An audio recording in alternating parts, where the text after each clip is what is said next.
Pemirsa, seiring dengan perkembangan teknologi dan juga informasi, industri multi-level marketing atau yang biasa dikenal dengan MLM juga mengalami perkembangan yang signifikan. Ditambah lagi dengan adanya payung hukum, yaitu Undang-Undang Perdagangan Nomor 7 Tahun 2014. Lantas sebenarnya bagaimana peran dari industri multi-level marketing ini dalam mendongkrak perekonomian di Indonesia secara nasional? Pagi ini kita akan membahasnya langsung bersama dengan Ketua Umum Asosiasi Perusahaan Penjualan Langsung Indonesia atau AP2LI, Bapak Hendru Susanto. Selamat pagi, Pak Hendru. Selamat pagi, Mas Isin. Terima kasih sudah hadir, Pak Hendru. Dan berikutnya juga ada co-founder AFC Life Science Indonesia, Bapak Michael Tampi. Selamat pagi, Pak Michael. Selamat pagi, Mas Hendru. Baik, dan bergabung bersama kami di luar studio melalui sambungan Skype Direktur Jenderal Perdagangan Dalam Negeri Kementerian Perdagangan Republik Indonesia, Bapak Shailendra. Selamat pagi, Pak Shailendra. Selamat pagi, Mas Jason. Terima kasih Pak Shailendra sudah bergabung bersama kami. Mungkin saya pertama mau ke Pak Hendru dulu, Pak. Berbicara soal industri multi-level marketing atau biasa dikenal masyarakat sebagai MLM. Bisa dijelaskan lagi, Pak, sebenarnya sejak kapan industri ini mulai masuk dan perkembangannya hingga saat ini di Indonesia pergerakannya seperti apa, Pak? Ya, Mas Jason, industri penjualan langsung itu sebenarnya sama seperti industri-industri yang lain di sektor perdagangan di Indonesia. Cuma memang industri kami memiliki keunikan tersendiri ya. Kalau misalnya industri lain, misalnya kalau kita tahu distribusinya, rantai distribusinya lebih panjang, misalnya dari pabrik, kemudian ke distributor 1, distributor 2, agen, retailer, dan seterusnya. Tapi kalau di industri penjualan langsung itu rantainya lebih pendek. Biasa dari produsen atau pabrik, kemudian ke perusahaan penjualan langsung, kemudian langsung ke mitra usaha, dan langsung ke konsumen akhir. Nah, industri ini sebenarnya sudah lama berada di Indonesia, sudah sejak tahun 70-an ya. Kalau mungkin Mas Jason pernah dengar, zaman dulu ada ensiklopedia Britania, ensiklopedia Americana, itu dijual door to door melalui sistem penjualan langsung. Seperti itu. Nah, jadi sekarang kira-kira industri ini sudah berusia 40 tahunan lah hadir di Indonesia. Geliatnya sendiri di Indonesia seperti apa sih, Pak? Kalau kita melihat apakah sudah banyaknya masyarakat kemudian yang terjun ke dunia MLM ini atau seperti apa, Pak? Nah, survei yang dilakukan oleh Kementerian Perdagangan beberapa waktu yang lalu menunjukkan bahwa industri ini menyumbang 16,3 triliun rupiah di tahun 2019, dan angka ini cukup luar biasa ya, dengan mitra usaha sebanyak 6 juta orang sebagai mitra usaha. Jadi kita melihat memang industri ini industri yang terus berkembang dari waktu ke waktu di Indonesia, dan kita juga gembira bahwa kita mampu menyumbang tingkat pertumbuhan ekonomi yang cukup baiklah untuk perekonomian nasional bangsa kita yang tercinta ini. Oke, Pak, berbicara soal geliatnya sendiri di Indonesia, ini kemudian kan banyak juga kemudian kalau kita lihat ada beberapa kasus-kasus penipuan begitu yang terjadi di industri ini sendiri. Nah, untuk bisa membedakan MLM yang legal dan ilegal, ini perbedaannya seperti apa sih, Pak? Nah, memang industri kita ini sering banyak ditawarkan oleh oknum-oknum yang kurang bertanggung jawab ya, melalui skema-skema yang mestinya tidak legal. Nah, cara yang baik, yang paling tepat untuk memilih MLM ini bagus atau tidak, atau layak dijalankan atau tidak adalah tanyakan saja, ini punya izin atau tidak, punya surat izin usaha penjualan langsung atau tidak, yang dikeluarkan oleh Kementerian Perdagangan. Oke. Seperti itu. Kalau sudah punya SUP-L, ya bisa dipastikan bahwa setidaknya MLM ini legal. Pertama itu dulu. Nah, masalah bagus atau enggak kan itu pilihan sendiri-sendiri ya terhadap bisnis. Oke, berarti as long as dia punya surat izin yang dikeluarkan oleh Kementerian Perdagangan tadi, itu sudah menjadi sebuah standar untuk bisa bergabung di industri ini atau tidak, begitu ya, Pak ya. Saya mau ke Pak Michael. Pak, kalau kita melihat juga sekarang kan banyak ketidaktahuan atau saya menyebutnya sebagai ketidakpahaman masyarakat secara mendetail terkait dengan industri atau bisnis ini. Apa yang seharusnya dilakukan oleh industri ini supaya para pelakunya itu benar-benar paham dan bisa menjalankan bisnis atau industri ini secara tepat, begitu, Pak? Oke, thank you Mas Jason. Ya, kalau dari saya, dari AFC, saya melihat ini perlu peran dua belah pihak.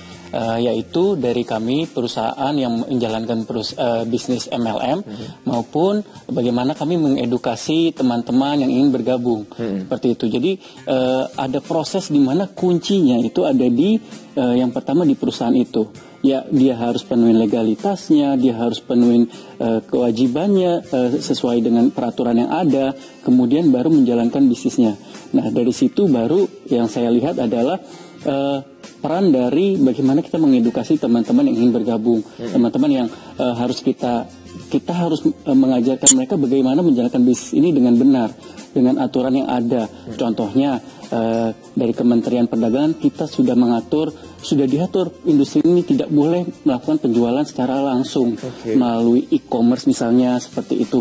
Nah, itu salah satu contohnya ya, Mas Jason. Itu yang kita selalu ajarkan dan edukasi bagaimana menjalankan bisnis ini. Kalau di AFC, saya bilang menjalankan bisnis MLM dengan integritas. Seperti itu. Oke, salah satu yang kemudian jadi ciri khas begitu karena tidak boleh produknya dijual di e-commerce begitu ya Pak ya. Oke, ini kan sekarang kondisi COVID-19. Kalau kita lihat banyak juga, saya pun punya teman-teman yang kemudian bergeliat di bisnis ini atau industri ini. Bagaimana geliatnya di masa pandemi COVID-19 dan produk apa saja sih biasanya atau industri mana yang paling, sektor mana yang paling booming begitu? Oke, saya bisa bilang secara general ini dengan kondisi pandemi, resesi, dunia MLM saat ini justru ada kabar baik. Jadi kayak, secara general meningkat. Ya mungkin dari Pak Hendro nanti bisa sharing juga. Tapi kalau secara spesifik lagi, industri apa, sektor mana, itu di sektor kesehatan, Mas Jason. Gitu di masa pandemi COVID-19 betul, ini. Kebetulan banget juga AFC Life Science itu bergerak di industri kesehatan, di suplemen. Oke, karena memang lagi masa pandemi, akhirnya demand terhadap sektor kesehatan pun menjadi tinggi. Betul. Tapi sebelum pandemi, apa Pak, sektor mana yang paling booming gitu Pak? Nah, secara general saya rasa cukup berimbang dan memang kalau di Indonesia trennya health and beauty seperti itu. Tapi kalau by data saya yakin akan lebih valid kalau Pak Andrew dari asosiasi punya datanya. Oke. Ini manusia kan selalu ingin berkembang dan selalu ingin tampil lebih baik. Pertama, kesehatan menjadi faktor utama. Kemudian setelah sehat, tentu ingin tampil selalu lebih ganteng, lebih cantik. Nah, jadi memang industri ini, sektor tersebut berkembang di industri penjualan langsung. Ya. Ini kalau dibandingkan dengan negara lainnya pun juga seperti inikah? Apakah di negara lain juga sama? Saya rasa sama, karena juga banyak perusahaan penjualan langsung dari mancanegara yang beroperasi di Indonesia. Dan kita melihat selama ini bahwa fokus utamanya adalah sektor-sektor kecantikan dan kesehatan tersebut. Oke, baik. Saya mau nanti akan tanya setelah ini ke Pak Shailendra bagaimana dengan surat izin yang tadi Pak Edo sudah singgung sedikit terkait dengan legalitas untuk teman-teman yang ingin kemudian bergelut atau di industri ini, seperti apa mekanismenya. Tapi jangan dijawab sekarang, Pak Shailendra, kita akan bahas usai jeda. Pemirsa yang kemana-mana, kami kembali saat lagi.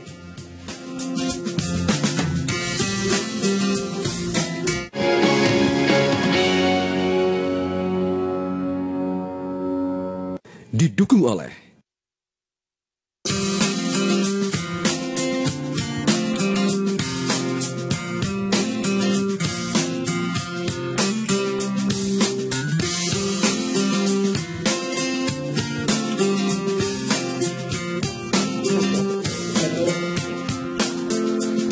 Ya, saya mau langsung ke Pak Shailendra. Pak Shailendra, terkait dengan apa yang sudah disinggung tadi sebelumnya oleh Pak Andrew terkait dengan legalitas ketika orang-orang atau masyarakat ingin bergabung dalam industri ini, Pak. Apa yang harus dipunya yaitu adalah surat izin. Nah, ini bagaimana Pak mekanismenya untuk bisa mendapatkan surat izin tersebut, Pak? Baik, terima kasih Mas Jason. Yang pertama tentu pemerintah saat ini banyak menderegulasi dan memberikan kemudahan bagi teman-teman untuk berusaha. Kalau mau mulai berusaha seperti ini, itu sekarang nggak perlu lagi datang ke kantor, cukup online semua. Jadi permohonan untuk mendapatkan izin usaha di bidang usaha penjualan langsung ini atau sering kita sebut MLM, itu KBLI-nya 47999 ini, tinggal pelaku usaha ini langsung dia submit aja ke OSS, Online Single Submission, untuk mendapatkan nomor induk berusaha atau NIB. Nanti setelah dapat NIB, ada waktu 45 hari bagi pelaku usaha ini untuk memenuhi persyaratan komitmen. Nah, apa saja persyaratan komitmen itu? Nanti masuk ke sistem SIPT Kemendak. Nah, itu online aja, nggak perlu datang, nggak perlu ini. Nah, kemudian Apa saja persyaratannya? Yang pertama tentu surat izin edar. Jadi ini kan tadi udah banyak singgung soal alat kesehatan, kemudian juga produk-produk suplemen. Tentu ini perlu banyak ada surat izin edar dari BPOM karena ini kan menyangkut kesehatan. Nah, kalau sudah ada surat izin edar dilampirkan, kemudian ada kontrak ya atau penunjukan dari produsen yang memproduksi alat kesehatan maupun suplemen tadi. Nah, ini kontraknya penunjuk si pelaku usaha itu memang untuk mendistribusikan barangnya. Dan yang terakhir, yang ketiga, itu program pemasaran dan kode etik. Jadi pelaku usahanya harus membuat sistem pemasarannya, kemudian program pemasaran seperti apa, kode etiknya, dan ini diverifikasi dan disetujui oleh asosiasi. Nah, jadi kita melibatkan asosiasinya, baik AP2LI maupun APLI. Jadi silakan diverifikasi, kemudian dari hasil verifikasi itu, maka kita akan terbitkan dalam waktu 3 hari jika semua persyaratan itu lengkap dan benar. Jadi sangat mudah lah sekarang kalau teman-teman mau berusaha ini, dan tadi udah sampaikan ya, mitranya saja udah 6 juta. Kemudian transaksinya aja 2019 datanya itu hampir 16,3 triliun, hampir 16,4 malah kalau data kita. Itu ada 157 perusahaan MLM yang melapor dari 307. Nah, yang lain ini lagi kita tanya ini laporan mana? Mungkin jangan-jangan lebih dari ini kan? Ya, bayangkan 6 juta tenaga kerja yang tidak terlihat bisa diakomodir melalui bisnis MLM. Ini bukan main besarnya, luar biasa. Oke. Saya rasa itu Mas Jason, jadi sangat mudah lah ya. Kalau mau usaha ini nggak perlu datang ke kantor, cukup secara online mengajukan perizinannya, semua diproses secara online tatap muka.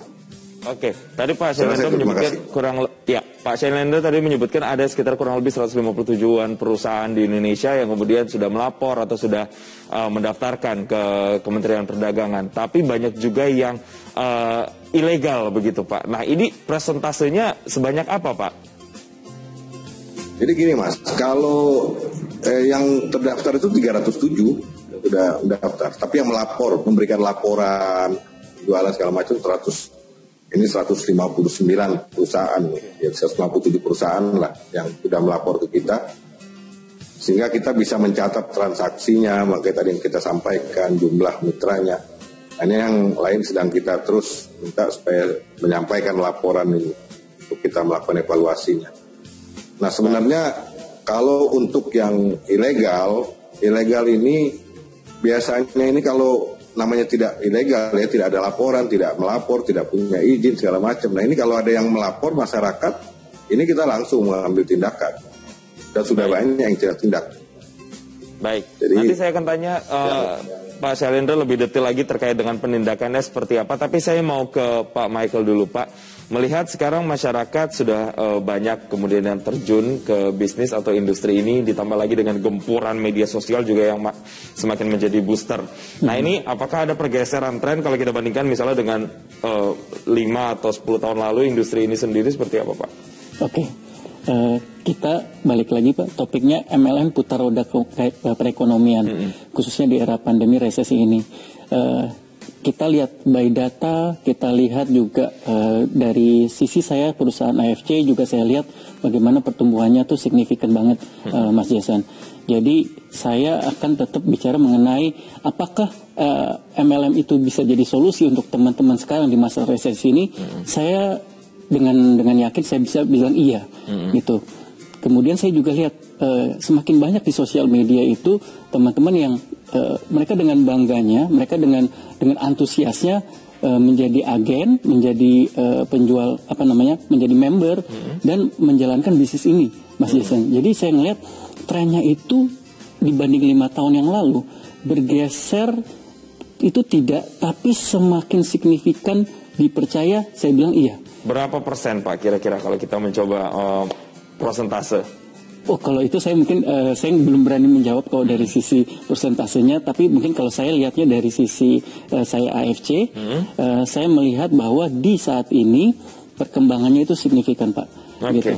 Lebih dari 2 kali lipat lebih, karena buat saya orang saat ini suka nggak suka akan mencari solusi, akan mencari oh, gue punya waktu mungkin di rumah lebih banyak, saya punya waktu lebih banyak saat ini. Kenapa juga kita side hustle? Kenapa juga kita nggak mencari extra income? Lalu kita lihat MLM sekarang jauh lebih baik dengan keterbukaan informasi, dengan legalitas, dengan asosiasi. Mereka bisa lihat, oh mana yang harus saya pilih sih, MLM mana yang benar, MLM mana yang baik, seperti itu. Jadi saya ngelihat signifikan di 2020. Justru MLM itu menjadi solusi untuk menggerak roda perekonomian, Mas Jason. Oke, saya mau langsung sambung ke Pak Hendro. Menggerakkan roda perekonomian. Sesignifikan apa sebenarnya peran dari industri ini terhadap perekonomian? Apalagi sekarang Indonesia sudah masuk resesi, Pak. Ya, seperti yang dikatakan oleh Pak Dirjen tadi, bahwa perusahaan yang kita sudah catat melaporkan perputaran ekonominya itu 16,3 triliun nilainya. Dan itu baru setengah yang melaporkan hal tersebut ke Kementerian Perdagangan. Jadi kita bisa, ya mungkin kasarnya kita anggap 20 triliun yang menyumbang ke perekonomian Indonesia. Terutama di saat resesi seperti ini, ketika banyak usaha yang ya kita nggak pernah duga ya kita masuk ke masalah pandemi seperti ini, jadi tutup atau kurang bergerak. Justru di sektor industri kami ini, di penjualan langsung ini terlihat sangat signifikan berjalan, berputar. Dan angkanya trennya juga semakin naik. Gitu, beberapa perusahaan termasuk AFC melaporkan ke kami bahwa sejak Januari sampai Agustus itu omsetnya naik minimal 10%. Oke, ini yang kemudian juga jadi diharapkan bisa menggerakkan roda perekonomian lagi dan memulihkan Indonesia dari resesi begitu di kuartal berikutnya. Ya, kita dari segi industri kita senang sih bahwa industri kita ini punya kontribusi positif tentunya terhadap perekonomian nasional bangsa kita. Baik, Pak Hendro dan juga Pak Michael, nanti saya akan tanya lebih detail lagi terkait dengan target-target khususnya dari AP2LI ke depan, dan juga ke Pak Sailendra bagaimana dengan pengaduan-pengaduan masyarakat. Adakah saluran-saluran yang bisa dibuka sebagai kontrol bagi mereka para penggerak dan juga konsumen dari industri MLM ini? Kita akan bahas usai jeda. Pemirsa jangan kemana-mana, kami kembali sesaat lagi.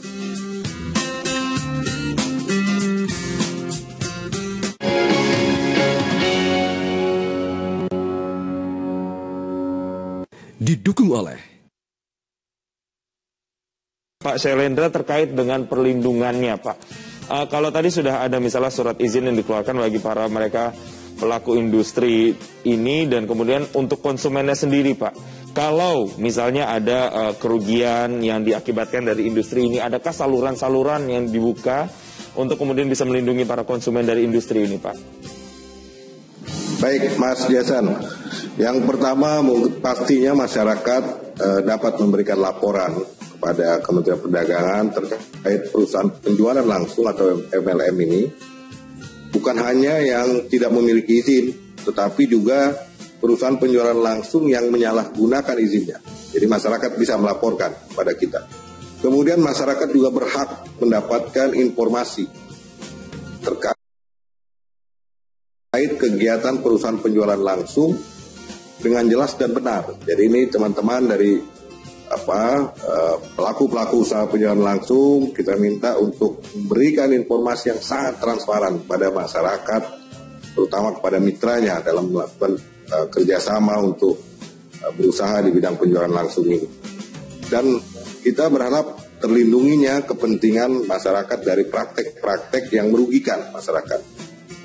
Dan selain itu juga industri penjualan langsung juga perlu mendapatkan pelindungan tentunya dari persaingan usaha yang tidak sehat yang dilakukan oleh entitas usaha yang ilegal.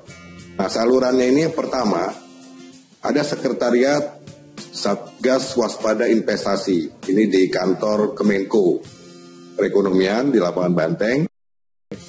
Kemudian atau bisa melalui website Kementerian Perdagangan, masuk ke kontak us @kemendak.go.id atau lapor langsung ke Kemendak. Dan kita berharap karena di Satgas ini ada 13 kementerian lembaga yang secara berkesinambungan kita terus berkoordinasi untuk menginformasikan kepada masyarakat terkait entitas usaha yang tidak berizin atau masyarakat sebaliknya yang melaporkan ke Satgas. Nah, ini upaya-upaya kita bukan hanya melindungi konsumen, tetapi kita juga harus melindungi teman-teman pelaku usaha yang mungkin terganggu usahanya oleh entitas usaha yang ilegal. Termasuk tadi disampaikan oleh teman-teman dari asosiasi. Kita beberapa hari yang lalu juga terima surat dari teman-teman asosiasi produk-produk yang ternyata masuk ke online. Tadi udah singgung sedikit. Itu langsung kita tindak lanjuti dengan teman-teman IDEA. Tolong ini di take down karena ini nggak bisa. Ini udah eksklusif produk, harus dijual secara MLM. Tadi udah disampaikan oleh teman-teman APR. Betul itu. Tidak boleh lagi dijual online. Nah, ini kan harus kita koordinasi terus. Jadi kita melindungi teman-teman pelaku usaha ini ketika menginformasikan ada produk-produknya yang masuk ke online marketplace, segera kita koordinasikan, informasikan ke teman-teman melalui IDEA maupun teman-teman langsung ke marketplace untuk men-take down itu produk-produk yang tidak seharusnya diperjualbelikan di marketplace atau online.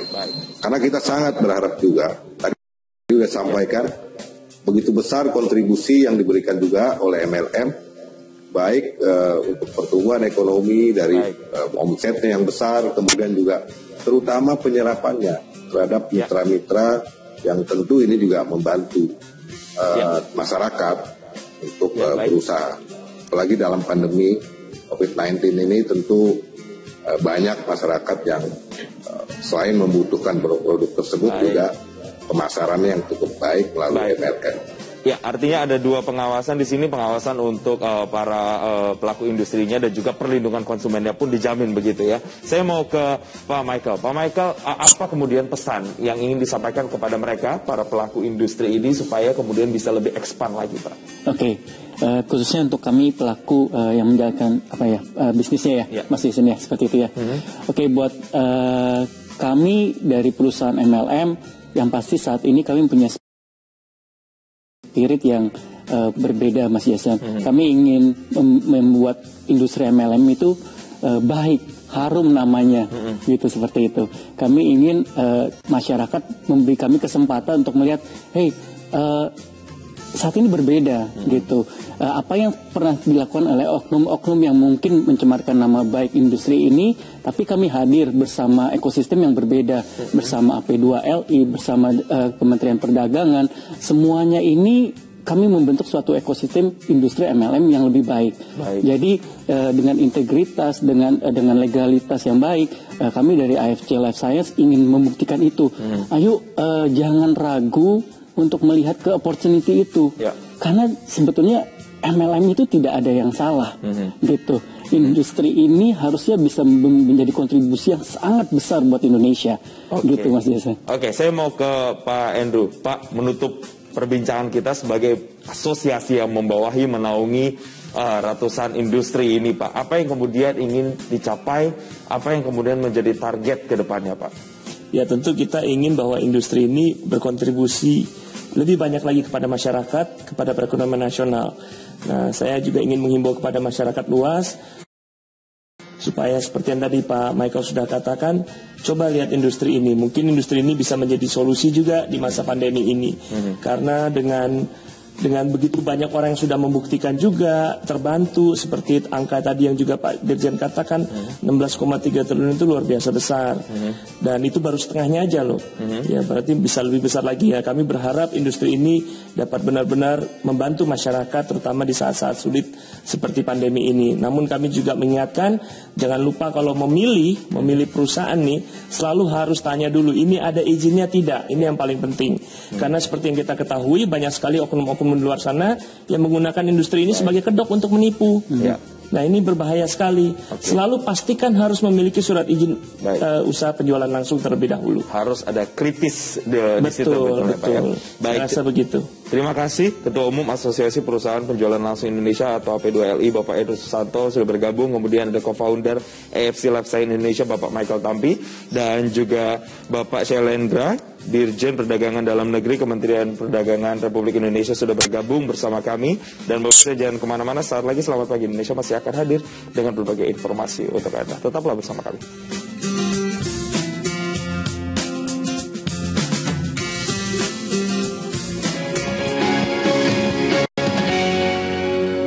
Pramana Rilif Sari Meniran.